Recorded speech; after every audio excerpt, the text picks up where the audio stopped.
Bonjour les amis, comment ça va? J'espère que vous allez bien, que vous êtes en bonne santé. On se retrouve, Baruch Hashem, pour un nouvel épisode d'enseignement, de renforcement, de transformation intérieure grâce aux enseignements de la Torah Akdosha en général et en particulier de la Torah Tachasidut et de la Torah du Admorazaken, bien sûr. Donc, nous sommes la parashat Shlach Lecha et on va étudier des enseignements très importants, profonds, même si nous sommes en décalage avec Israël.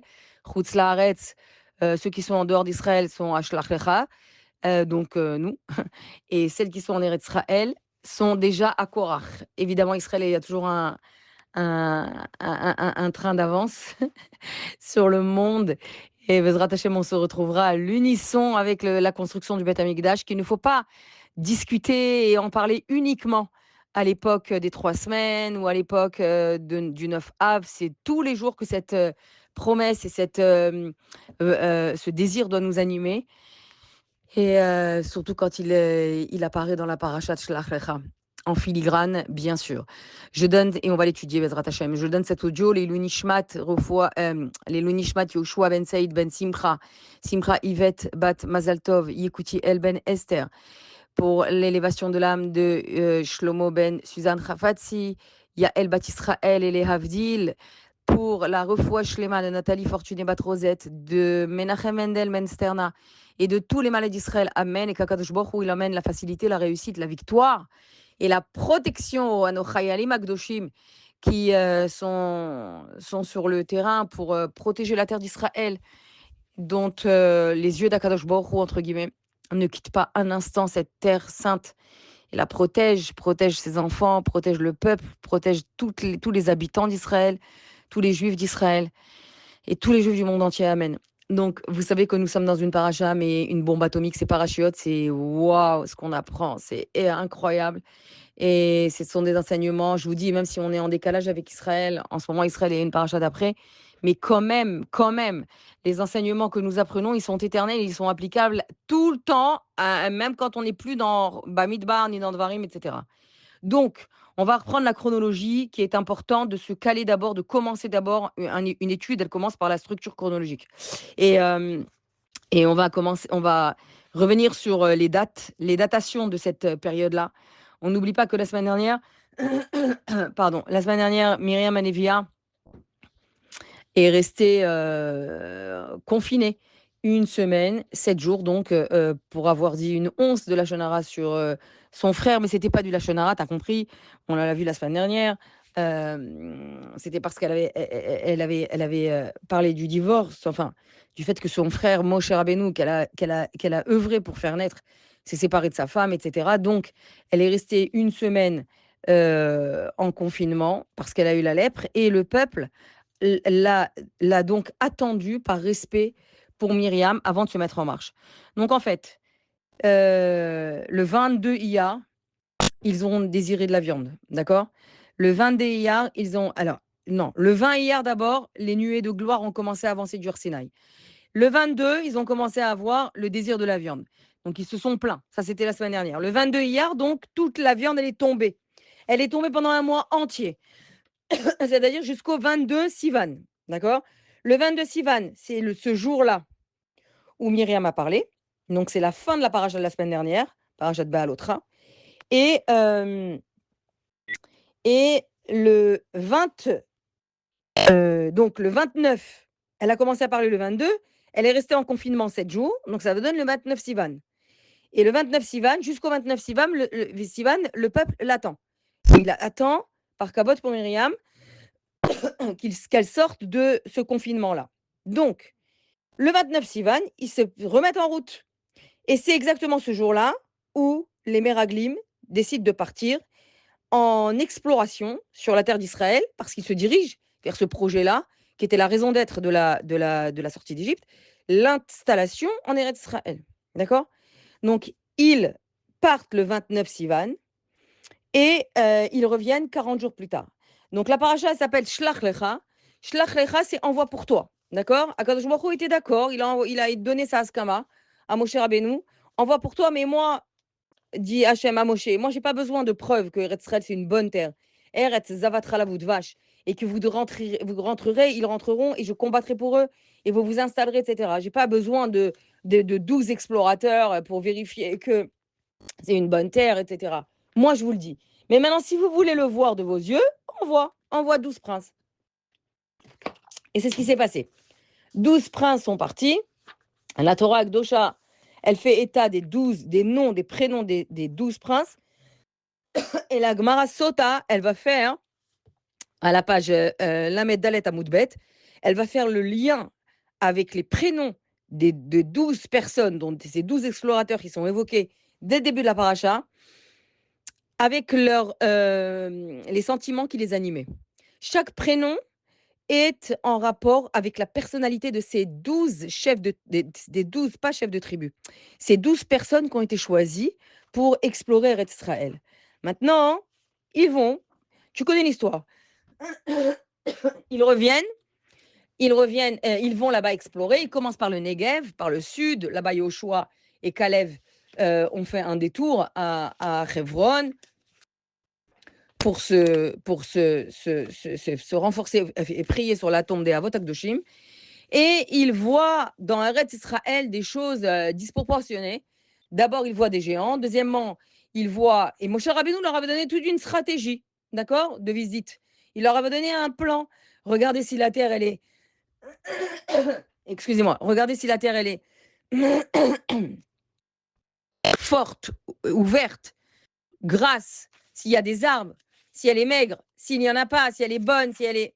Toute une liste. Donc, ils partent avec toute ce plan-là et ils voient des géants, ils voient des fruits, mais en rapport avec ceux qui les mangent, d'accord, comment on appelle ça, des grappes de raisin, des grosses grenades, etc. Et ils ont vu des dates et ils ont ramené tout ça. Après 40 jours, ils ont ramené ça au Béné Israël. Et donc, quand ils arrivent après le 40 jours, nous étions le 8 av dans l'après-midi. OK? Maintenant, ils ont commencé à parler. Allez, silence. Tout le Ham Israël écoute. Moshe Rabbeinu, Aaron et Cohen sont là. Tout le Ham Israël écoute une foule géante. Kol et Kol Adat Ben Israël devant tout Eretz Israël. Les hommes, les femmes, les enfants. D'accord? Et ils ont fait ce rapport-là en racontant, comme dit Rashi Akadosh, ils ont commencé par dire la vérité. Parce que quand on veut évoquer un mensonge, eh bien, on commence par dire la vérité pour qu'il y ait déjà une piqûre de Hémet. Après le reste, il suit. Donc, ils ont dit, on a vu, on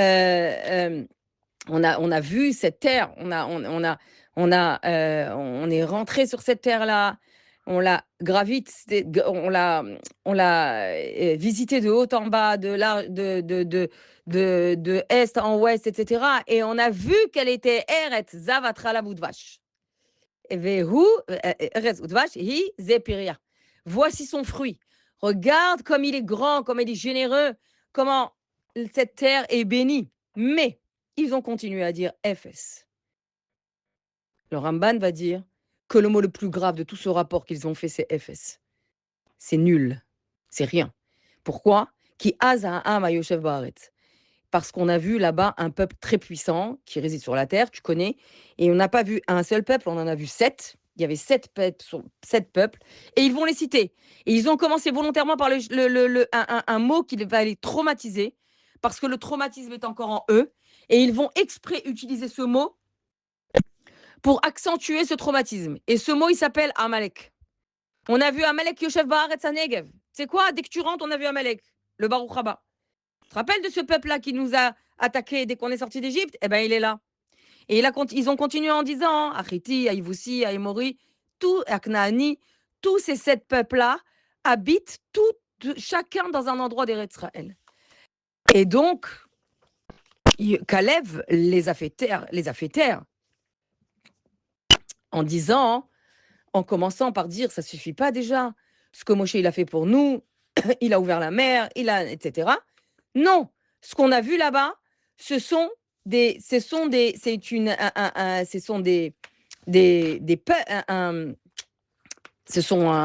une bonne terre et nous montrons et nous l'hériterons comme Akadosh Baruch Hu l'a dit. Et eux continuent en disant du mal sur Eretz Israël et en l'insultant, en l'humiliant, en disant que Eretz Ochelet Yeshveha, c'est une terre qui mange ses habitants. Et pourquoi là-bas, pourquoi elle mange ses habitants? Parce qu'on a vu Anche Midot, on a vu des gens qui sont difformes, qui ont voilà, qui ont un corps, un physique, mais complètement difforme à la normale. Veshamrainu atanefilim. Les filles, je lis que le texte pour l'instant, parce qu'on commence toujours une étude par le pshat. C'est la base. Torah Shebirtav, c'est la base. On a vu là-bas des géants et des fils de géants. Et nous nous sommes vus. Vanehi be'ene kachagavim, vechen hayinu benehem. Nous nous sommes vus à leurs yeux comme des sauterelles, et ainsi nous étions à leurs yeux. D'accord?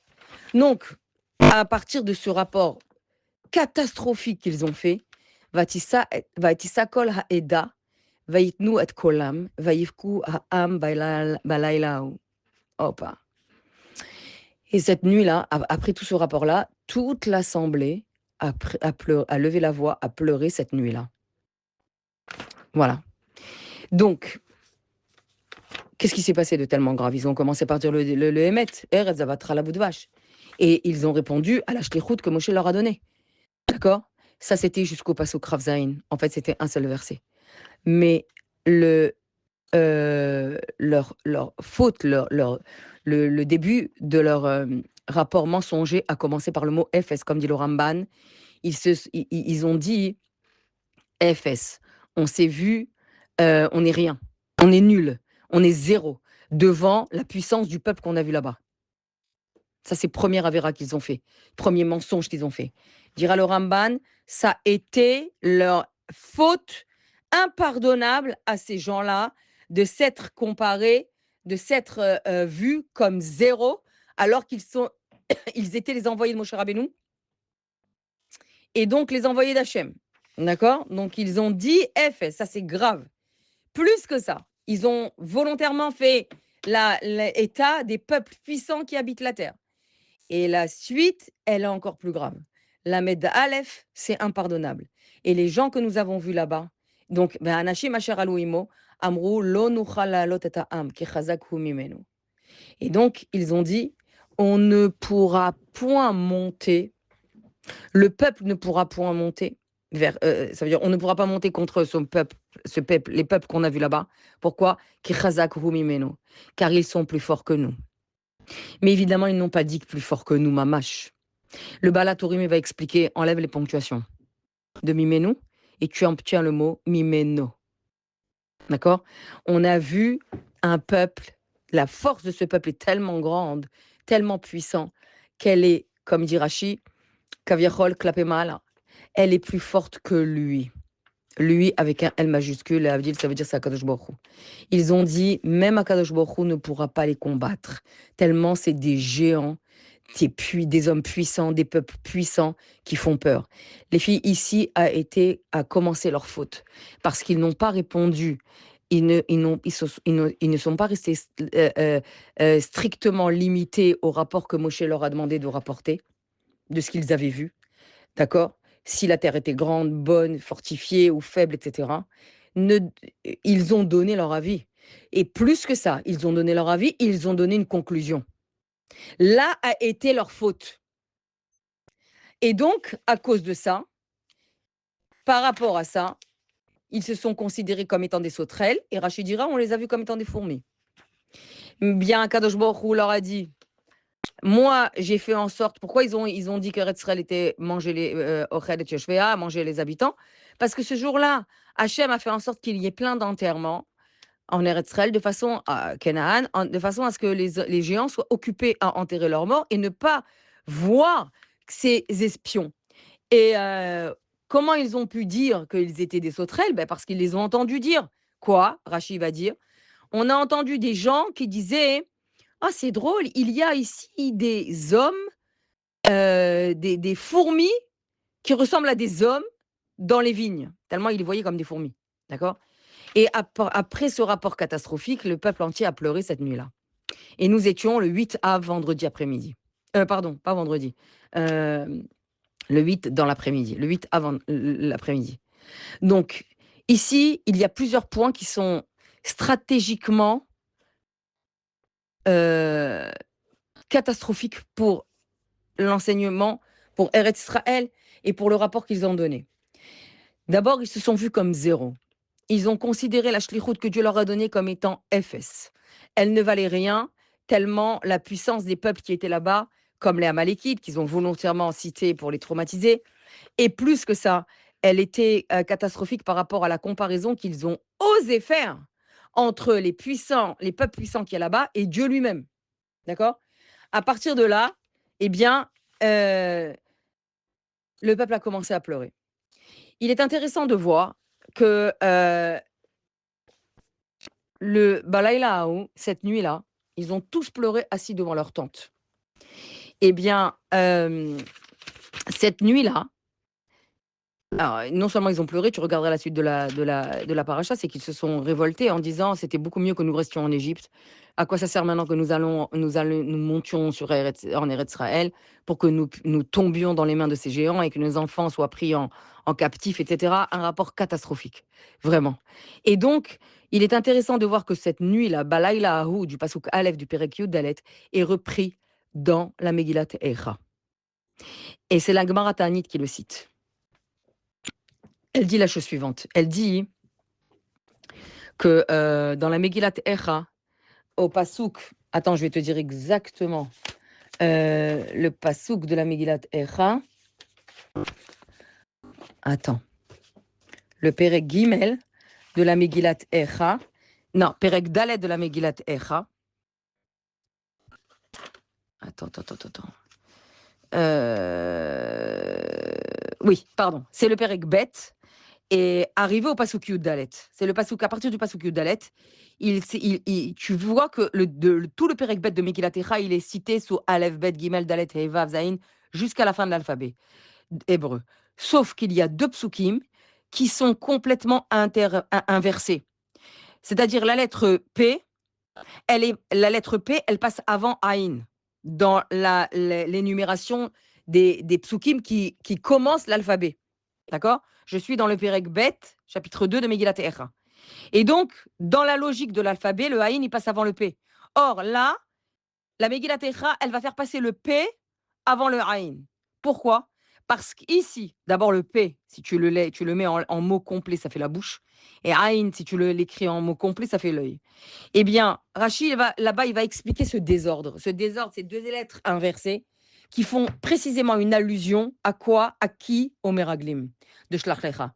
La Gemara Sanhedrin, elle va expliquer à la page Kouf Dalet Amoud Bet, elle va dire que les Meraglim, ils ont parlé avant de voir. Ils ont ouvert leur bouche sur ce que leurs yeux n'avaient pas vu. D'accord?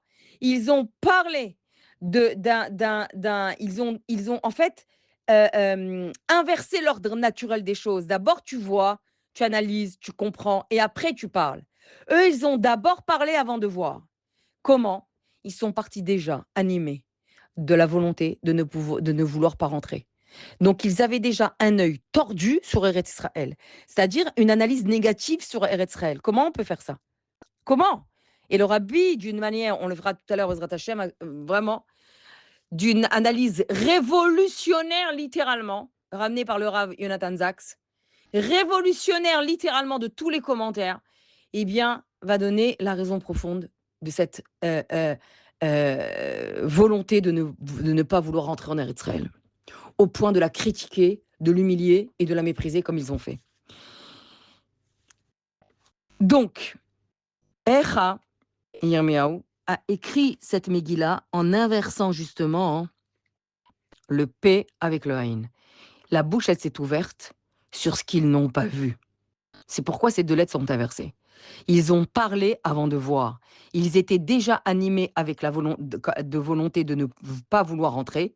Et c'est pourquoi ils se sont déjà préparés à la critiquer, même s'ils ont commencé par dire du bien. Et à cause de cela, à cause de cette Balaïlahu, eh bien, nous sommes arrivés à Balaïlahu. De quoi est-il question ici? À cause de cette nuit-là où ils ont tous pleuré, je dis tous, mais pas toutes, d'accord? On va parler des femmes, parce que la question, elle est criante ici. Où sont les femmes dans cette histoire, d'accord? Donc, ils ont tous pleuré cette nuit-là. Eh bien, cette nuit-là de pleurs, la nuit était déjà arrivée, c'était la nuit. On a dit qu'ils sont arrivés vendredi. Qu'est-ce que j'ai avec vendredi, moi? Ils sont arrivés avec le 8 Av. Ils sont arrivés le 8 Av dans l'après-midi. C'était le 40e jour. Et quand ils ont fait ce rapport, ils ont alerté tout le Ham Israël. Eh bien, la nuit, c'était déjà le 9 Av. Et les pleurs de cette nuit-là ont donné les pleurs de cette nuit-là.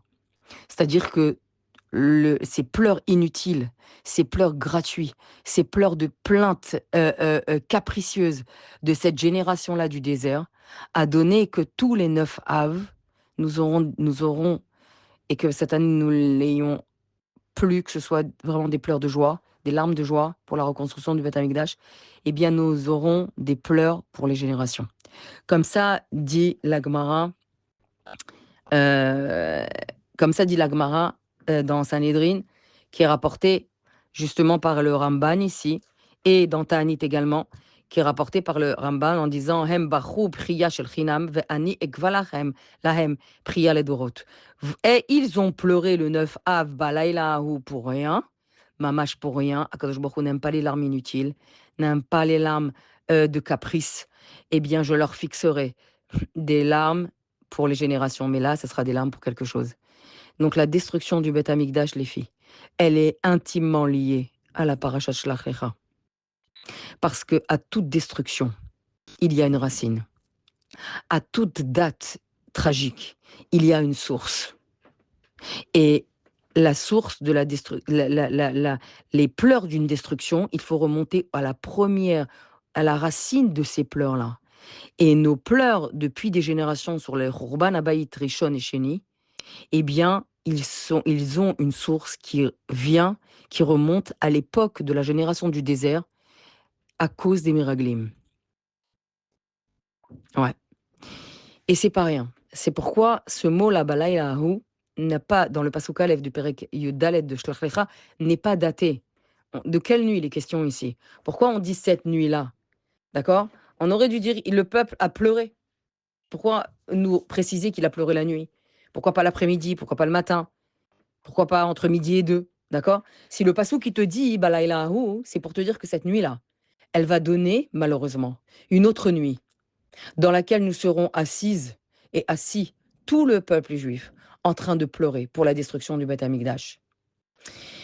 Donc, c'est pourquoi Shlach Lecha est intimement lié au Beth Amikdash, au Binyan Abayit Bezrat Hashem, parce que nous, femmes d'Israël, nous voulons rentrer en Israël. Nous, aujourd'hui, dans cette génération, nous voulons reconstruire le Beth Amikdash, et nous voulons la Géoula, et nous voulons Mashiach. Et nous aurons Mashiach, comme dit la chanson. D'accord? Nous voulons Mashiach, et nous aurons Mashiach. Mais cette volonté-là, elle n'a pas toujours existé.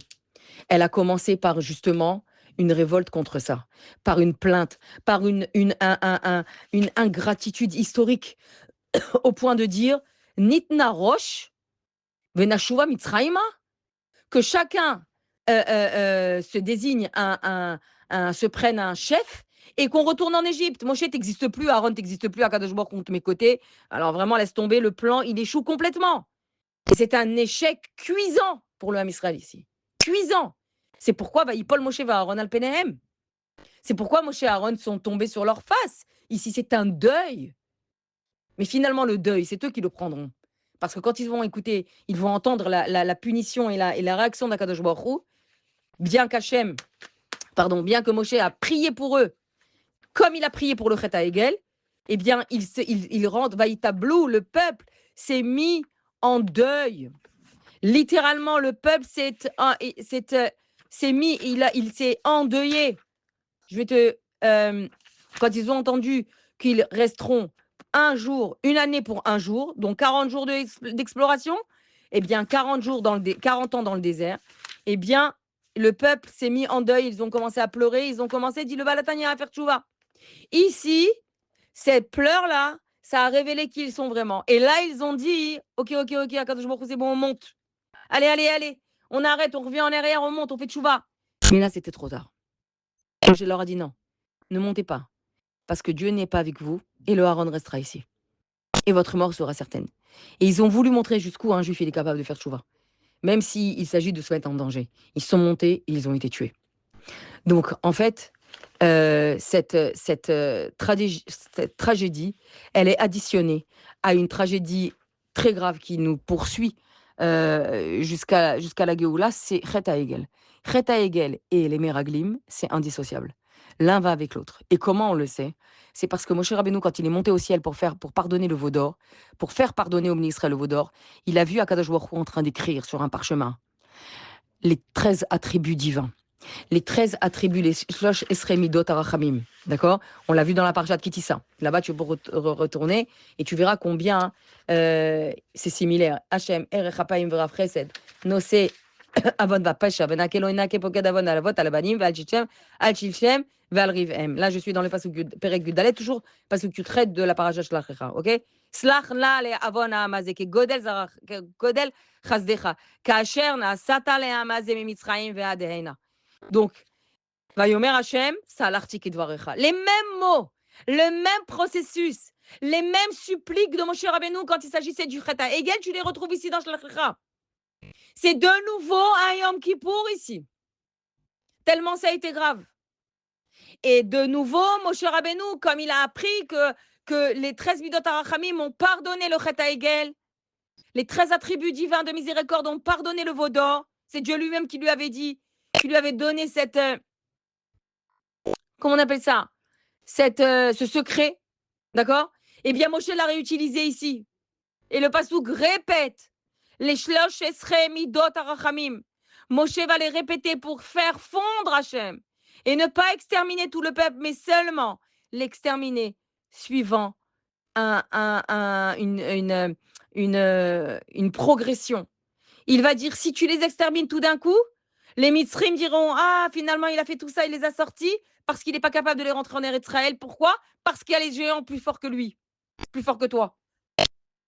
Donc Hachem a dit, Salartik Dvarecha. J'ai pardonné comme ta parole. Et qu'est-ce qu'il a pardonné? Bien, il a pardonné que oui, les bénis Israël mourront. Toute cette génération, de 20 à 60, laisse tomber, de 20 à 60, tous les hommes, grande précision, très très importante, ok? De 20 à 60 ans. Pourquoi? Ils mourront un peu chaque année. Donc, chaque 9 Av, ils creusaient leur tombe. C'était c'était le plan qu'ils avaient à faire. Creuser leur tombe, ils s'allongeaient dedans. Et normalement, le lendemain matin, ils ne se réveillaient plus. Donc, chaque homme disait au revoir à sa famille le matin du 9 Av. Il embrassait ses enfants, il bénissait ses enfants, il creusait sa tombe et il rentrait dans sa tombe. D'accord? Et ça, c'était comme ça que sont morts 15 000 personnes et un peu plus dans le désert. Jusqu'à la 39e année, le 15 Av de la 39e année, la sentence a pris fin ici. Et donc, tous les hommes sont morts. Maintenant, où sont les femmes? Où sont les femmes? Non, je ne chanterai pas la chanson. Alors, où sont les femmes? Eh bien, la question, elle est là. Elle est posée par le Kliakar. Le Kliakar, dans Parashat Shlach-Lecha, il va dire quelque chose de très, très, très beau. Toi, tu vas envoyer des hommes, dit Hachem à Moshe Rabbeinu. Les filles d'Ati, regarde la finesse de Dieu. À mon avis, Keilo, Akadosh Baruch Hu, il ne s'impose pas, il n'impose pas son avis. Les filles d'Ati, chez Aniro Abe Atid, Haya yoter tov lishloach nashim, hamechavevot et haaretz, ki lo yesapru beganuta. Voilà. C'est tout, c'est clair. Hachem, il a signé l'histoire. À mon avis, moi, je vois qu'il aurait mieux valu que tu envoies des femmes, car elles chérissent Eretz Israël et elles ne raconteront jamais de mensonges et de paroles humiliantes sur Eretz Israël. Voilà.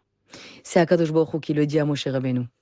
Donc, les femmes n'ont pas fait partie de cette nuit-là. Les femmes n'ont pas fait partie de cette révolte. Les femmes n'ont pas fait partie de ces pleurs. Elles ne se sont pas révoltées. Dans l'histoire des Meraglim, on se pose la question, où sont les femmes? D'accord? Où sont les femmes?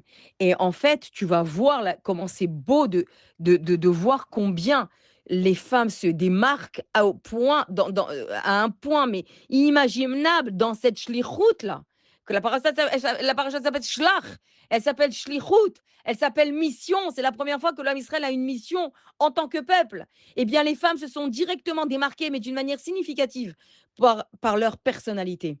En fait, les femmes, elles ont donc les Chola Eda. Elles ont fait partie de l'Assemblée qui ont entendu tout ce rapport catastrophique des Meraglim, d'accord? Mais elles l'ont entendu, mais n'ont pas été impressionnées. Elles ne se sont pas laissées avoir par les paroles catastrophiques des Meraglim. Pourtant, elles auraient pu être concernées par cette faiblesse, d'accord? De, de, de se dire: «Attends, où est-ce qu'on va aller? Nos enfants, on ne connaît pas ce pays et regarde ce qu'ils disent» et cetera. Non. Elles sont restées concentrées dans la promesse que Dieu leur avait fait au peuple, qui était qu'il combattrait pour eux et qu'il ferait réussir cette guerre et qu'ils sortiraient victorieux et qu'ils pourraient conquérir Israël. Et donc vivre une nouvelle étape de leur vie, faire aboutir cette Yetziat Mitzrayim. Non, les femmes, elles sont restées concentrées sur cette promesse. Elles ne se sont pas laissées influencer par des mauvais influenceurs. À bon entendeur, salut. Elles sont restées concentrées sur leur shlichut, même si les influenceurs étaient devant eux, en train de ramener ce qu'ils ont vu. Et leur déduction avait l'air logique, dans la logique humaine. Elles sont restées attachées, accrochées, avec une émouna eitana, une force puissante. En quoi? Aux paroles du Nassi Ador, aux paroles de Moshe Rabbeinu, et dites par les paroles d'Akadosh Baruch Hu, qui répétaient les paroles d'Akadosh Baruch Hu. Pour elles, il n'y avait rien qui pouvait les déstabiliser. Donc, où sont les femmes? Elles sont à leur place. Elles sont là où elles doivent être. Elles sont là où leur personnalité s'exprime. C'est quoi leur personnalité? C'est envers et contre tout. Que je crois en toi. Et malheureusement, les hommes sont morts sur les 39 prochaines années. Ils vont mourir. Et elles rentreront, elles, en Eretz Israël. Certes veuves ou remariées, je ne sais pas, mais en tous les cas, elles rentreront, elles et leurs enfants. Hachem leur a dit: vous voulez pas? Vous ne voulez pas de ce que je veux vous donner? Vous ne voulez pas de ma bracha? Vous ne voulez pas d'Eretz Israël, de ma terre? Vous ne voulez pas de ma promesse? Mais Baruch Haba, vous allez rester ici. Mais par contre, elles et vos enfants rentreront. Parce que elles la chérissent. Elle aime Eretz Israël. Et on le voit dans le texte par rapport aux Bnot Slofrad qui vont voir Moshe Rabbeinu, les filles de Slofrad, on le verra dans le Parashat Pitras, Bezrat Hashem, qui vont voir Moshe Rabbeinu en leur disant on veut rentrer. On n'a pas de part en Eretz Israël parce que nous sommes que des filles. Notre père est mort sans laisser de fils et on n'a pas de fils, donc on n'a pas de part. Mais donne-nous une part ou je ne sais pas, fais quelque chose, mais nous on veut rentrer quoi qu'il arrive. Regarde la force d'une femme. Donc, les filles, la Torah n'est pas un livre de récit. On l'a appris, on le répète, le Balatania le dit, la Chassidoute le dit, la Torah profonde le dit. La Torah n'est pas un livre de récit. La Torah est un livre d'enseignement, est un livre pédagogique. Et il te raconte des récits extérieurs, ça veut dire des épisodes, qui sont là pour t'éduquer, pour m'éduquer à moi, pour éduquer tout le Ham Israël. Donc, quand la Torah te parle des Meraglim, des hommes, et quand la Torah te parle des hommes mais pas des femmes, et quand la Torah te parle des filles de Sklofrad, et quand la Torah te dit que les femmes, elles n'ont pas pleuré, elles étaient attachées, elles étaient animées d'une foi, mais complète et puissante envers Akadosh Baruch Hu, et envers les paroles du Nassi, du chef de la génération, ça veut dire que toi, tu as cette force-là. C'est pas juste les femmes de cette génération. Surtout que nous sommes les réincarnations. Mais même si nous ne l'étions pas. Donc, c'est très important de savoir que la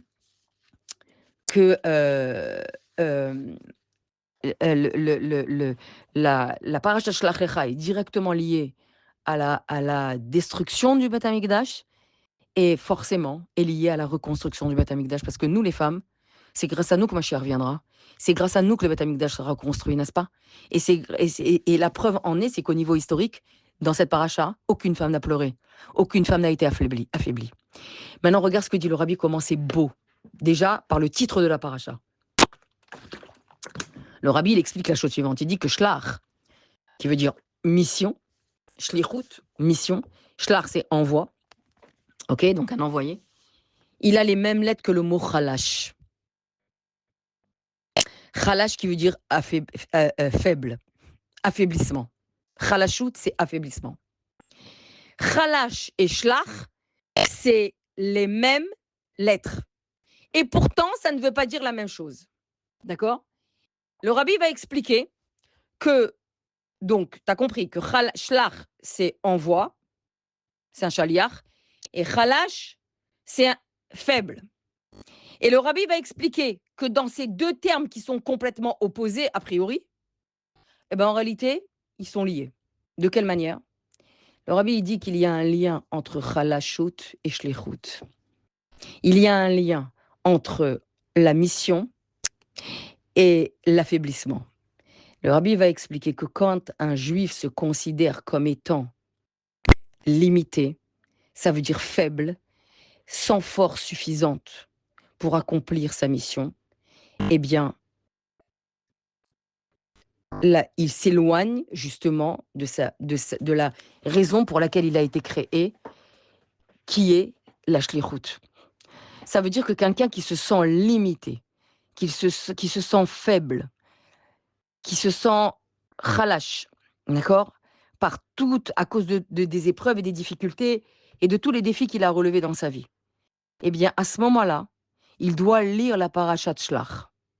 Il doit lire la paracha de celle qui évoque justement ces termes-là de lettres, des mêmes lettres, mais qui évoque justement l'antidote, le médicament pour guérir cet affaiblissement.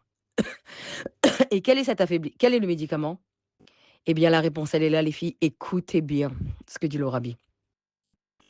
La force d'un chaliar ne vient pas de lui-même. La force d'un chaliar vient de celui qui l'envoie.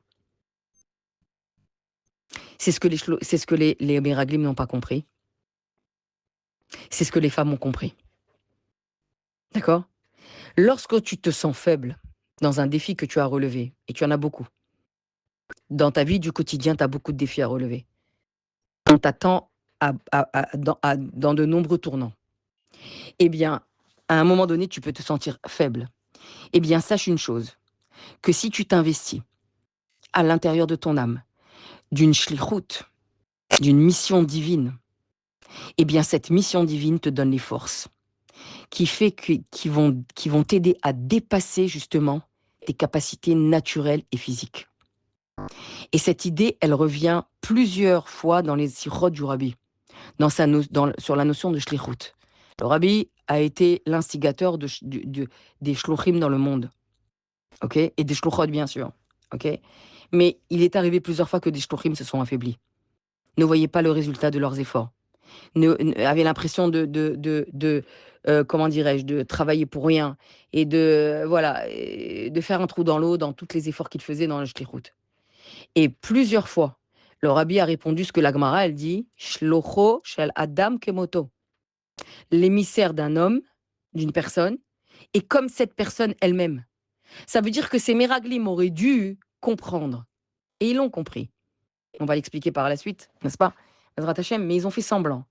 Ils auraient dû comprendre que c'est pas avec leur force qu'ils vont combattre ces Bnei Anakim, ces géants. C'est avec la force de celui qui les envoie. Celui avec un C majuscule. C'est Akadosh Baruch Hu, le Boré Olam, le maître du monde, qui est maître de toutes tes capacités, de toutes tes forces, de tous tes défis, de toutes tes difficultés, de toute ta vie entière. C'est lui qui te donne les forces de là où il t'a placé. Et ils n'ont pas compris ça. Ils ont cru devant ce spectacle effrayant d'une terre qui n'auraient pas pu conquérir avec leur force physique. Ils ont cru que c'était avec eux-mêmes, c'était de leur don personnel qu'il fallait faire preuve, de leur force personnelle qu'il fallait ici mettre en avant. Mais pas du tout. Ils n'avaient pas la force, si ce n'est celle de Dieu qui les envoyait. Ils n'auraient eu aucune capacité, si c'est celle que Dieu allait leur donner. Pourquoi? parce que shlucho shel adam kemoto. Et shlucho shel makom kemoto. Celui qui est envoyé par Dieu dans une telle mission, c'est comme si c'était Dieu lui-même qui combattait à leur place. Et tu le vois aujourd'hui avec Tsahal, avec Bibi Netanyahou. Tout ce qu'il peut dire comme beau discours, c'est magnifique. Le Netzach Israël, la force de Tsahal, la victoire qu'ils ont, Baruch Hashem, ce plus petit peuple dont les grands de ce monde s'en étonnent. C'est ce qu'il vient de dire hier, Baby Netanyahou. Trump, il lui a demandé comment est-ce possible qu'un si petit peuple et une si petite terre puissent affronter un géant qui s'appelle l'Iran. C'est pas la paracha, ça, tu vas me dire? C'est pas une question. Regarde comment la Torah, elle est l'actualité. Mamash, elle est l'actualité, littéralement. OK? Qu'est-ce qu'il a répondu, Netanyahou? Il a dit, ce n'est pas nous qui combattons. Ce n'est pas grâce, je le dis d'une autre manière, hein, mais c'est ce qu'il a voulu dire. Je ne répète pas ces mots à la lettre, quoi, c'est ça ce que je veux dire. Ce n'est pas grâce à notre armée que nous réussissons, parce qu'il existe des armées très puissantes dans le monde. C'est grâce à la force de notre esprit. C'est grâce au roi qui nous anime. Et le roi qui nous anime, ça c'est moi qui fais le prolongement de Bibi, c'est le roi Hachem. On sait pourquoi on est là. On sait pourquoi on doit se battre. On sait l'enjeu de notre mission. On sait les raisons pour lesquelles on se met en danger. Et on sait que Dieu nous fera de nous des vainqueurs. C'est exactement ce que les Meraglim auraient dû faire. Et c'est ce que le Rabbi dit. Dès l'instant où tu t'affaiblis, khalash, tu tombes dans la khalashout, alors tu perds, tu t'éloignes de ta shlerout. Les filles, ce sont les mêmes lettres. Ça veut dire que chacune de nous, et pourquoi je dis maintenant chacune de nous? Eh bien, mais regarde jusqu'où ça a été, hein. Ça a été très grave avec eux, hein, avec les Meraglim. Hein.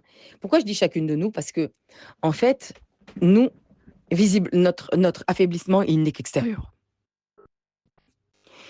Celui de l'homme, il est profond. Même si nous tombons, nous sommes affaiblis, démotivés, démoralisés, etc., c'est momentané. Quand l'homme, il l'est, c'est mamash profond. Et la preuve en est, c'est la paracha Akdosha. Tu sais ce qu'ils ont dit quand ils sont arrivés, quand ils ont fait ce rapport au Bnei Israël, ils ont dit des mots très très graves. Regarde ce qu'ils ont dit. D'abord ils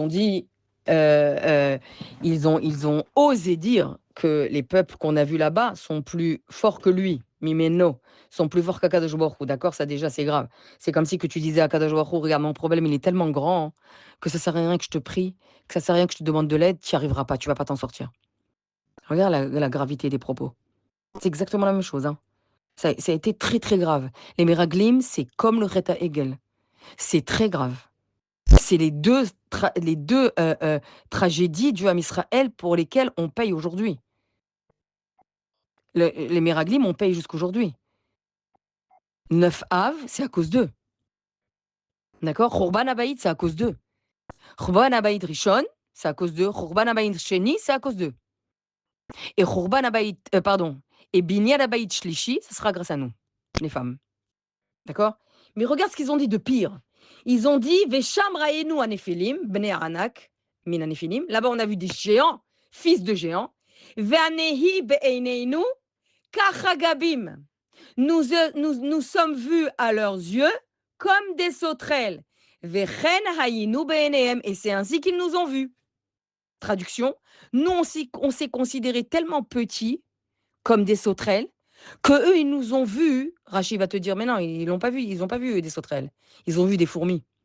D'accord? Ils ont dit, il y a ici des fourmis. On s'est vus comme des sauterelles et eux, ils nous ont vus comme des fourmis. Ils se sont tellement diminués, rapetissés, écrasés dans le mépris de leur shlichut que Dieu leur avait donné, ils ont été vus comme auprès des autres comme des fourmis. Ça veut dire encore plus petits et réduits que eux-mêmes, que l'image qu'ils avaient d'eux-mêmes. Et ici, le rabbi va dire quelque chose d'extraordinaire. D'extraordinaire. Il va dire que l'erreur des explorateurs, elle a d'abord été intérieure. Ils ont sous-estimé leur propre capacité. D'accord? Leur propre capacité à accomplir la shlichut. Donc, ils ont été dans la chalashut la plus totale. Ils se sont sentis petits, insignifiants, incapable de faire face à ce défi-là, au défi du pays. Très bien. Donc le rabbi va dire que lorsqu'une personne, elle se considère comme étant une sauterelle, eh bien, elle finit par projeter sur les autres une image d'elle-même qu'encore plus petite, plus méprisable. Donc en fait, eux, ils avaient un tel manque de confiance en eux qu'ils ont déformé l'appréciation de leur réalité, de leur projet. Ils l'ont déformé. Non pas que le projet, il était ficelé. Il n'y a même pas besoin d'aller visiter. Dieu, tu te rends compte, Dieu, il vient, il te dit, regarde, à telle adresse, dans tel pays, je te donne la clé. Dans tel pays, je te donne la clé, la maison, machin, je te dis la maison. Je te donne la maison, le palais, un palais, et je te le décris. Vas-y, il est à toi. Mais qui c'est qui va avoir dans l'idée de dire: «Attends, attends, attends, attends, j'envoie ma femme de ménage pour voir comment ça se passe, je vais lui payer le billet et elle va me dire comment c'est». Bon, on peut dire encore c'est logique, peut-être dans la logique humaine, on peut dire: «OK, tu voulais savoir où poser tes valises en arrivant, s'il y avait un parking souterrain, un parking extérieur, tu voulais savoir s'il y avait une boulangerie, une boucherie à côté, s'il y avait un mikvé pas loin». OK, on va dire. Mais pas au point de dire: «Attends Hachem, tu gentil, tu me promets ça, mais je sais pas exactement ce que ça vaut. Moi, avec ma logique, avec ma réalité, je vais voir réellement ce que ça vaut». Bah, c'est exactement ce qu'ils ont fait. «Hachem, tu nous promets une terre.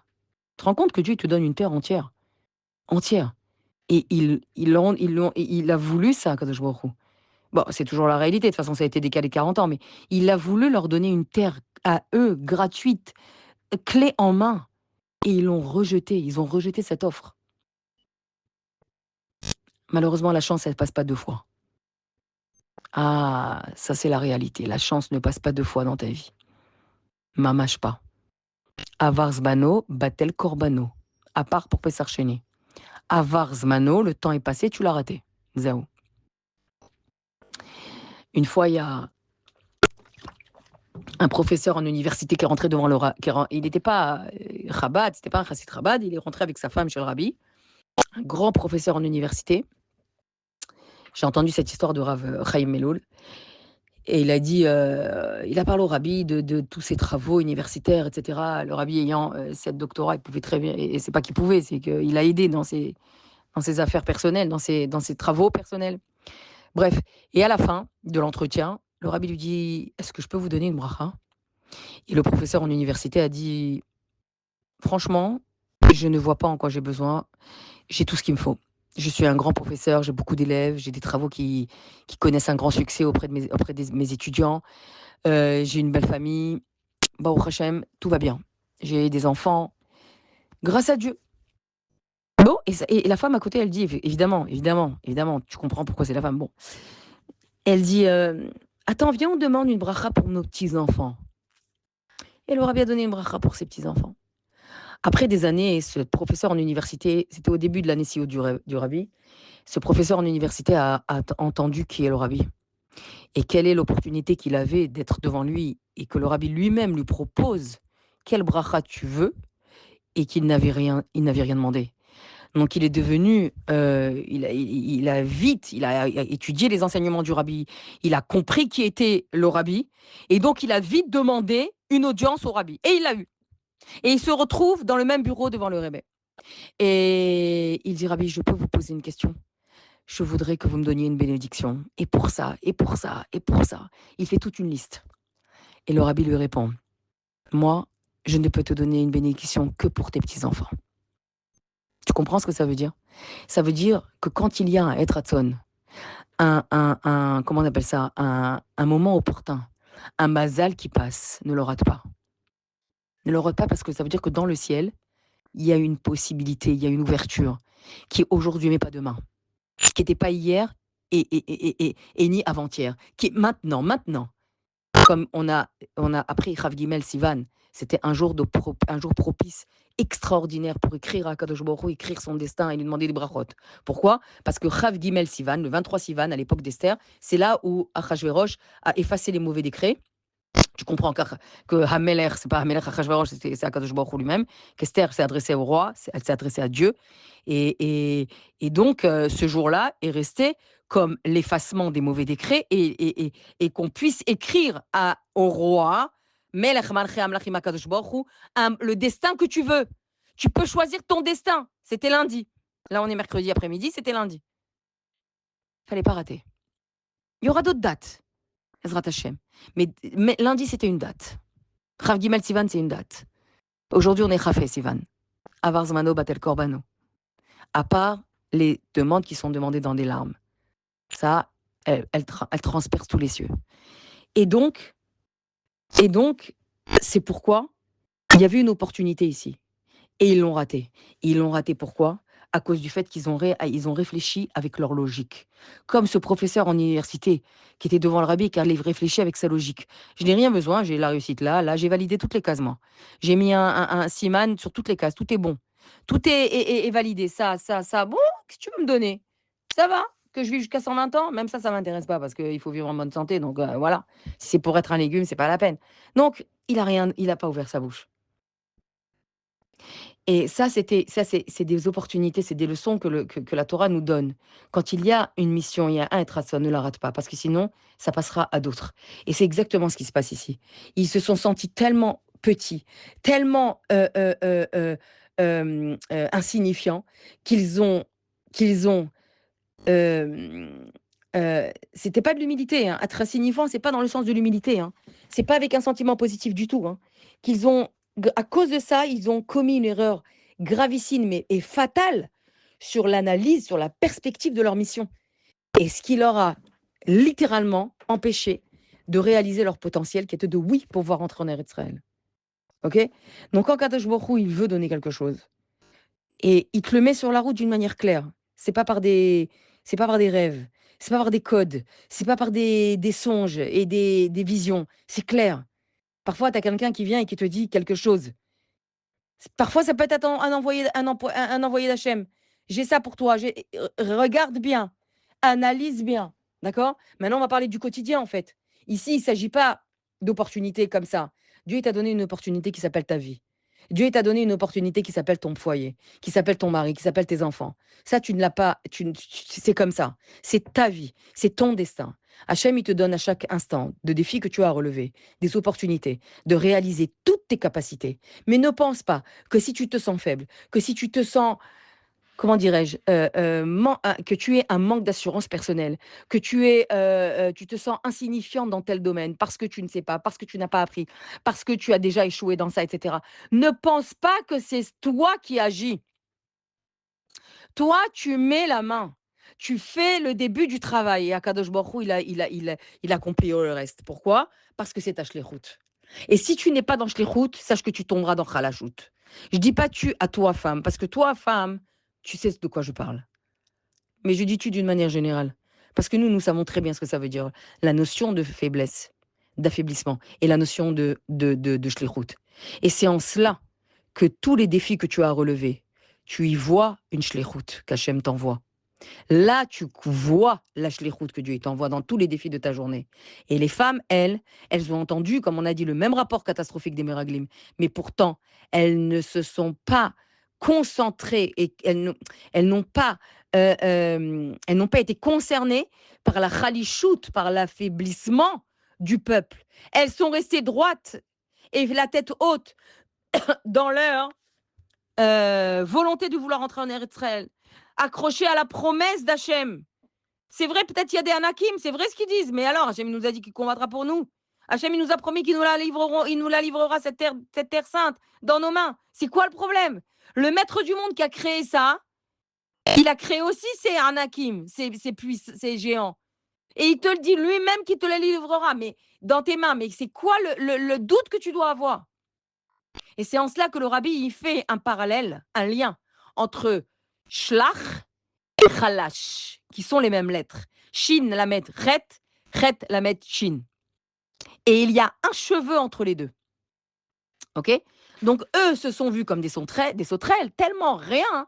Eh bien, on les a vus comme des fourmis. Et là, on continue en expliquant que, en fait, toi, comment tu dois te voir, toi, femme d'Israël? Eh bien, si tu te vois comme une sauterelle, tout ce qui va t'entourer te verra comme une fourmi. Ça veut dire comme rien. tellement tu te sens faible. On te verra encore plus faible. D'accord? Alors que c'est faux. Tu appartiens à un peuple qui est Hen Am Kelavi, comme on le verra dans Balak. Tu es un peuple qui est forte, qui est fort comme un lion, comme une lionne, d'accord? Et comment tu dois te voir donc? Certainement pas comme une sauterelle. Tu dois te voir comme une reine. Une reine, ça veut dire tu te vois en tant que femme forte, solide, forte dans les missions que Dieu lui a confiées, en tant qu'épouse forte et solide de toutes les missions que Dieu lui a confiées, avec ce mari, avec ses enfants, avec ses adolescents, avec ce travail, avec cette famille, cette communauté, etc. Tu te vois, si tu dois te voir comme une mère forte, courageuse, qui, elle, donne les forces aux autres. D'accord? Et la plus grande force que tu portes en toi, c'est la Emouna. La Emouna, d'être sûr donc que Dieu t'aime, déjà, et qu'il est mashgiach sur toi et sur toute ta vie à chaque instant. Ça veut dire qu'il te contrôle et il est avec toi où que tu ailles. Et tu peux l'invoquer parce que tu es une femme, où que tu sois et quoi que tu fasses. Donc nous sommes ni des sauterelles, ni des fourmis. Nous sommes des reines. Nous sommes des reines. Et la shlichut que nous occupons, elle est notre couronne. Et on est animé, non pas de chalashut, mais de or pnimi, d'une lumière intense intérieure. Cette lumière-là de Torah, de mitzvot, qui fait, et cette Torah Tachasidut, qui révèle notre neshama, qui révèle, qui met à la lumière nos potentiels pour agir grâce au fait que tu es attaché au Très-Haut, à Kadosh Baruch Hu lui-même. Quand tu as un défi à relever, dans ton shalom bayit, dans ton chinour, quel que soit le problème de la relation que tu as avec une personne, c'est pas toi qui agis, c'est un défi. Donc c'est une shlichut ici, d'accord? Tu as une mission à mener. Eh bien, c'est pas toi qui agis, c'est celui qui t'a envoyé. Alors tu as le choix. Ou tu peux être comme les Raglim en disant j'y arriverai jamais. Ou tu peux être comme une reine en disant si Dieu m'a mis ici, il m'a fait vivre cet événement, c'est que j'ai les forces de le relever. Ça ne veut pas dire que je ne tombe pas. Ça ne veut pas dire que je ne m'affaiblis jamais. Non. Ça ne veut pas dire que je ne m'écroule jamais. Je suis humaine. Je suis une mère, je suis une femme, je suis une épouse et je m'écroule aussi des fois. D'accord? Mais ça c'est OK. Mais ça veut dire que je me relève. Et je me relève grâce à qui? Grâce à celui qui m'a envoyé. Parce que je veux le faire. Je veux avancer. Je veux atteindre mon objectif. Et ça, c'est très important. Donc j'agis, je fais, je donne, je travaille, je cuisine, j'ordonne. Je suis dans l'action. N'oublie pas la semaine dernière à Aaron Cohen du fait qu'il a été privé d'action. Son esprit s'est affaibli parce qu'il a été privé de shlichut dans quoi? Dans l'inauguration du Mishkan. On revient au même point. Donc si tu n'es pas animé d'un défi à relever, que Dieu fasse que ce soit que des défis que nous arrivions à relever et que Dieu nous porte dans ses bras pour les relever, eh bien, tu t'animes d'autre chose. Tu ne restes pas neutre, tu t'animes de faiblesse. Donc, on a peur des fois, c'est légitime. Mais la question est, ça veut dire, la question qu'on doit se poser, c'est où est-ce que je veux être amené? Vers quel objectif je veux aller? C'est ça la question qu'on doit dire, qu'on doit se poser. Et c'est pourquoi, hein, Akadosh Baruch Hu, il termine cette paracha Akdosha. Elle termine par les trois mitzvot, par trois mitzvot de Yayin Neser, Tzitzit et Chala. Parce que Dieu leur a dit, ok, maintenant ça y est, c'est mort, vous rentrerez pas vous, c'est vos enfants. Mais maintenant, ce que vous devez faire, c'est pas rester les mêmes, c'est agir. Soit dans l'agissement. Agis, fais une mitzvah. Quelqu'un qui a fauté, nous disent les Chachamim, ne doit pas rester le même. Il a fait tchouva, c'est très bien, mais il doit renforcer. Se renforcer dans les mitzvot. Se renforcer en particulier dans les mitzvot de la femme. Une femme, elle doit se renforcer dans ses mitzvot à elle. Taharat HaMishpacha, même si elle a l'omikvé, Taharat HaMishpacha, je vous rappelle qu'il y a toujours le programme qui est disponible dans mon site, le programme que j'ai de Taharat HaMishpacha dans les détails de révision pour les femmes mariées, de loi des Nida. Elle doit se renforcer dans chaque détail, chaque détail, chaque détail. Pareil pour Afrashat Chala, que sa table, elle soit bénie, que ses mains, elles soient bénies, que sa bouche, elle bénisse tout ce qu'elle fait, quand elle cuisine, quand elle prélève, quand elle arrange la table, elle dresse la table pour Shabbat, pour Yom Tov, et cetera. Mais tout ça, c'est que bénédiction. Et tout va dépendre. Évidemment, tu le fais tout le temps. Bon, Hachem, tu fais Shabbat, Yom Tov, et cetera, j'imagine, en tous les cas. Mais l'idée, c'est pas de faire. L'idée, c'est avec quel esprit tu le fais. Avec quel esprit, quel est l'esprit qui t'anime quand tu agis. Et quel est ici, nous dit la Torah, quel est l'esprit ici, pardon, quel est le lien avec les 3 dernières mitzvot qui terminent la paracha, qui sont Yahin Neser, le vin, Tzitzit et Afrashat Chala, mais c'est une bombe atomique. Le lien, il est là. Yahin, c'est le vin. D'accord. Tu sais qu'à Al-Pi Halacha, on n'a pas le droit de boire du vin qu'un goy il a touché. Un vin qui n'est pas cuit, bien sûr, qui n'est pas mévouchal, qu'il a touché ou qu'il a vu. Bon. Eh bien, c'est pourquoi il doit être qu'il a vu alors que la bouteille était ouverte. D'accord. Donc, en fait, après vient les tzitzit. Après vient la chala. Quel est le lien avec la mission échouée des Meraglim? Eh bien, l'idée, elle est là. C'est que Yahin, c'est le vin, et qui représente dans la Torah la Pnimiyut Torah. Quand tu as un ami, un bon ami que tu as invité chez lui Shabbat, tu lui offres une bonne bouteille de vin. Pourquoi? Tu es en train de lui offrir la profondeur de votre amitié. Le Yahin, ça représente la Torah Pnimiyut, la Torah Chassidut. Ça veut dire la Torah de l'âme, l'esprit de la Torah. C'est pas la Torah juste. C'est pas juste le limud Torah que tu dis du bout des lèvres. Ce n'est pas juste, l'accomplissement. C'est la Torah, c'est l'accomplissement avec un esprit profond, avec une âme attachée.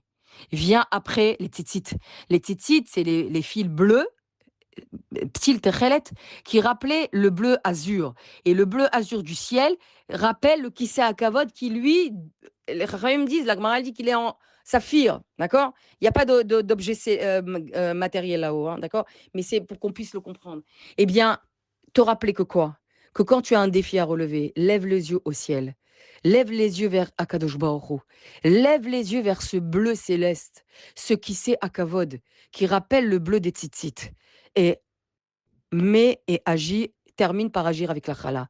La chala, c'est la bracha. Quand tu auras fait tout ça, tu auras ta pnimiyut, et lever les yeux pour obtenir l'aide d'Hachem dans tout ce que tu fais, alors tu auras la bracha dans tes mains, dans la pâte, dans cette pâte qui est tellement matérielle, avec les œufs, le sucre, la farine, l'eau, qui sont vraiment des aliments matériels. Et tout ça est investi de bénédiction parce que tu t'es imprégné, investi d'un esprit divin dans tout ce que tu fais.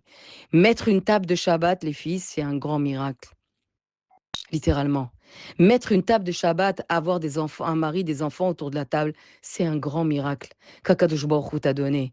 L'adresser avec plusieurs salades, avec des belles chalotes au milieu, avec des bons plats de viande, avec des personnes autour qui sourient, ta famille qui ont le sourire, c'est un grand miracle. C'est une grande akaratatov envers le Boré Olam. Donc, oui, ta table est dressée. Oui, tu étudies Torah. Oui, tu fais les mitzvot. Mais ton esprit doit être imprégné de remerciements vers Akadosh Baruch Hu. Que tout ce que tu as fait, tu as dans ta vie et ce que tu fais est béni par la bracha de Dieu, est béni par la Shrina qui réside dans tes mains, en toi et dans ta maison, et donc dans tout ce que tu fais. Pour ça, il faut étudier Torah en profondeur. Ça veut dire que ta Torah doit pénétrer ta personnalité. Et il faut également lever les yeux au ciel, c'est ça, Pétil Tchelet, le bleu azur, le fil du bleu azur, ça te rappelle le Kisei Hakavod, lever les yeux au ciel pour demander l'aide d'Hachem dans tout ce que tu fais. Lui parler comme on a expliqué plusieurs fois. Et, ça, ça va entraîner la bracha dans dans tous les détails de ton quotidien et dans les aliments et les éléments les plus basiques de ton quotidien. Et c'est ça ce qu'il dit le Rav Yonatan Zaks. Il dit que eux, les Meraglim, ils n'avaient pas comment. Il va ramener les paroles du Rabbi. Hein. Il va dire comment le Rabbi. Donc il va ramener cette explication révolutionnaire du Rabbi en disant comment est-ce possible que cet épisode, comment est-ce possible que les Meraglim d'Ordéa aient pu fauter au point de dire Hachem, ta mission, on n'y croit plus. Ils sont trop forts pour toi et on veut pas rentrer en Eretz Israël. Mais même un juif qui ne connaît pas Aleph Bet, il croit en Hachem et il dirait: «OK Hachem, là où tu vas, je te suis, moi je te fais confiance». La Emouna Pshuta et eux ont vu Dieu, d'accord? On les appelle Dordéa. Ça veut dire la génération de la connaissance du divin comme personne ne l'a connu. Donc comment est-ce possible que eux ont fait basculer l'histoire du Ham Israël par un rapport aussi catastrophique? Et le rabbi va donner quelque chose, c'est sur ça que le rabbi s'interroge. Et le rabbi va donner quelque chose qui est impressionnant, en disant que la génération savait exactement à quoi elle s'attendait. Elle savait que Dieu allait gagner, mais elle connaissait Dieu. Elle savait qu'ils allaient conquérir Israël. Ils savaient qu'ils allaient rentrer, qu'ils seraient victorieux. C'est pas ça qu'ils craignaient. Ils ne craignaient pas la défaite, mais ils craignaient une victoire. Ils avaient peur de gagner. Et ça, c'est waouh. Ça, c'est un concept qui est connu en psychologie qui s'appelle la peur, comme il dit, la peur de réussir. La peur de perdre, elle est normale, elle est humaine, mais la peur de réussir, elle est beaucoup plus subtile. Ça veut dire que tu vas te prouver que tu n'as pas les capacités, parce que si tu mets en place les, les idées que tu as, les projets que tu as, les capacités que tu as en toi, si tu les mets en place, ça va te donner, ça va te mettre dans une situation tellement grandiose que tu as peur de cette grandeur. Tu as peur de cette trop plein de lumière. Tu as peur de ce que les gens diront. Tu as peur de décevoir ou bien de trop plaire. Tu as peur de gagner, littéralement. Et ça, et la victoire, parfois, elle donne une crainte. C'est ça ce qu'il dit le rabbi. Ils avaient peur de quoi en Eretz Israël? Non pas des Anakim, non pas des géants, non pas de la terre, non pas de tout ça. Bien sûr qu'ils savaient que Dieu était avec eux. C'est Dordéa, c'est une génération qui a vu Dieu. Alors ils avaient peur de quoi? Ils avaient peur d'être éloignés de cette proximité d'avec Hachem qu'ils ont dans le désert, où ils n'avaient aucun souci matériel, grâce auquel ils pouvaient se donner et s'adonner à l'étude de la Torah et à l'accomplissement des mitzvot sans aucun problème. Maintenant, eux, on leur promet Israël. C'est fini la manne, c'est fini la proximité d'avec Hachem. Il va falloir labourer la terre, il va falloir la semer, il va falloir la récolter, il va falloir aller au travail, il va falloir parler avec la banque, il va falloir parler avec les profs, il va falloir parler avec cet adolescent, ce problème de Shlombaït, ce nanana. Il va falloir gérer tous les problèmes qui vont faire que ces soucis vont les éloigner de Dieu. Et à cela, ils n'étaient pas prêts. Mais ce qu'ils ne savaient pas, c'est que justement tous ces problèmes-là les amenaient à une plus grande proximité d'avec Hachem. Pourquoi? Parce que c'est pourquoi Dieu a créé le monde. Dieu, il les a créés, il voulait les mettre face à ces défis à relever pour qu'ils puissent réaliser le premier objectif de Briat Haolam, qui est dire Avatartonim, c'est-à-dire faire une place à Dieu dans ton quotidien le plus obscur. Voilà. Qu'est-ce que ça veut dire faire une place à Dieu? Trouver Dieu à la synagogue, c'est facile. Trouver Dieu dans tes télim, c'est facile. Trouver Akadosh Baruch Hu quand t'es Yom Kippour, c'est facile. Mais le trouver quand t'es dans ton bureau, dans tes affaires, quand t'es en rendez-vous, quand t'es avec une amie dans un café, le trouver quand t'es dans ta ferme, dans les champs, à l'usine, dans les finances, tout ça, c'est compliqué de le trouver. Pourquoi? Parce que ça n'a rien à voir avec lui, là, extérieurement. Eretz Israël, c'est une terre où il faut bosser, où il faut manger du sable.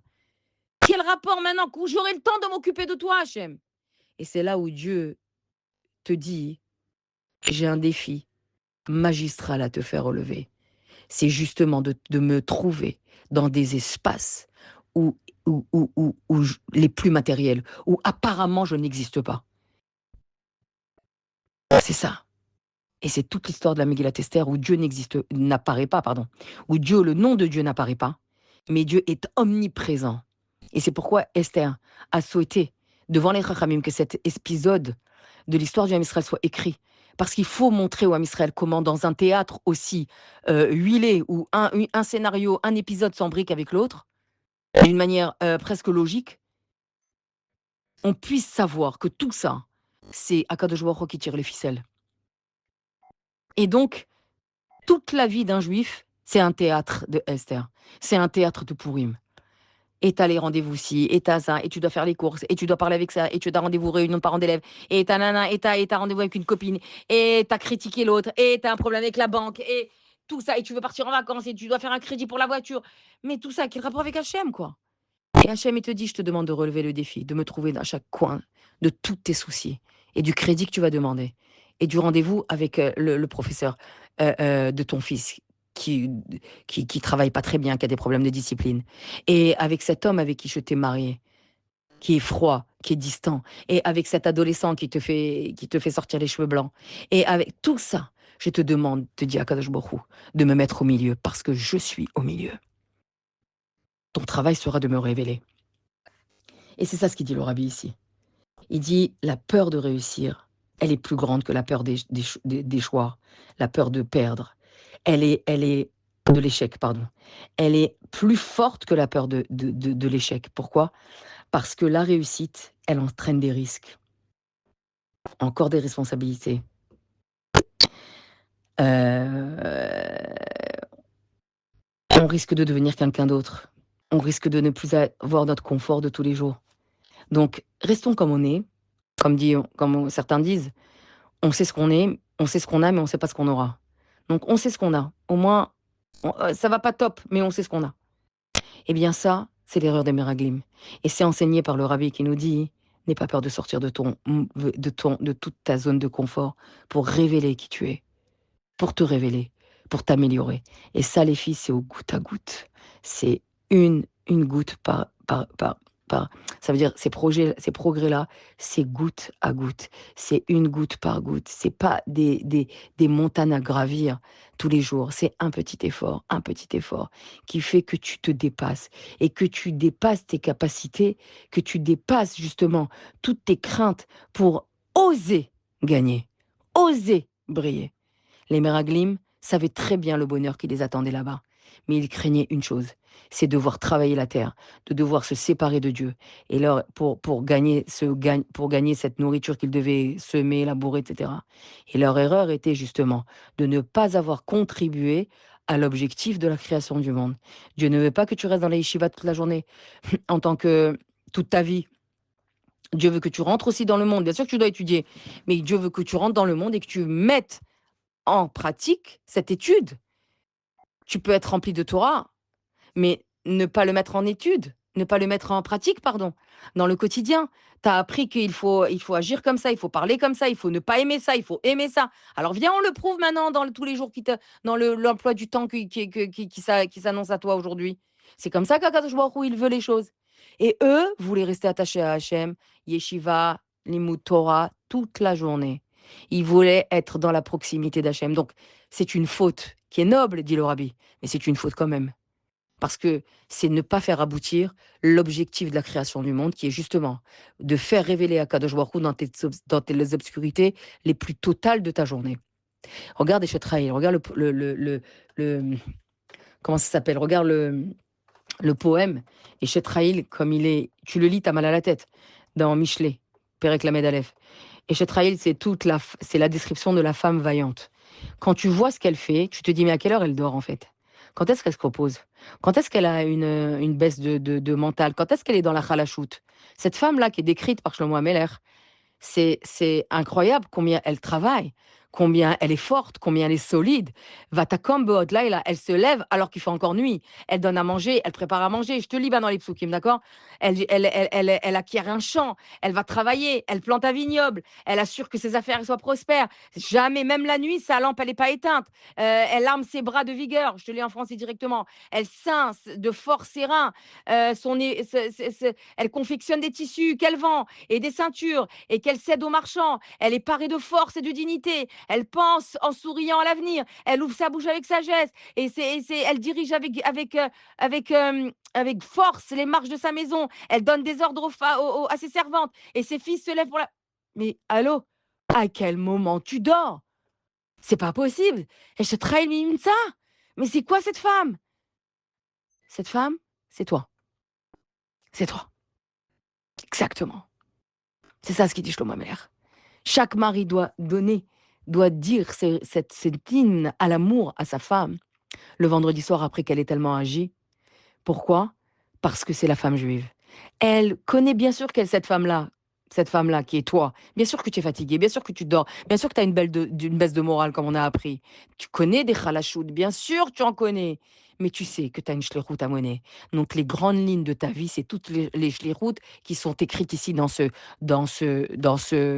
poème des Shatraïn. Et ça, c'est extraordinaire. Donc, Bezrat Hashem Yitbarach, que nous n'ayons que des shlichuyot à mener dans notre vie, révélée, bonne, belle, douce, facile, dans lesquelles Dieu nous porte pour se dévoiler et qu'il nous aide à dévoiler nos capacités, nos forces, à voir clair, à les voir clair et à nous dépasser, à dépasser nos peurs, à dépasser nos faiblesses, à dépasser tout ce qui nous bloque, à enlever ce regard insignifiant que nous pouvons avoir de nous-mêmes, ce regard méprisant que nous pouvons avoir de nous-mêmes et qui fera que Bezrat Hashem, nous pourrons briller et briller de toutes nos forces, comme le dit ce Eshet Haïla, de toutes nos forces, de toutes nos capacités, et que grâce à toutes ces forces et à toutes nos missions menées chacune dans notre baït, voir la reconstruction du troisième Beth Amikdash, qui sera la réponse à la parashat Shlach. Shabbat Shalom Amborar, Shabbat Shalom Mevachim Tammuz. Que ce soit un mois de reconstruction, Amen, de nous-mêmes et de tout le Ham Israël, de victoire et de révélation messianique. Amen, Kani Ratzon.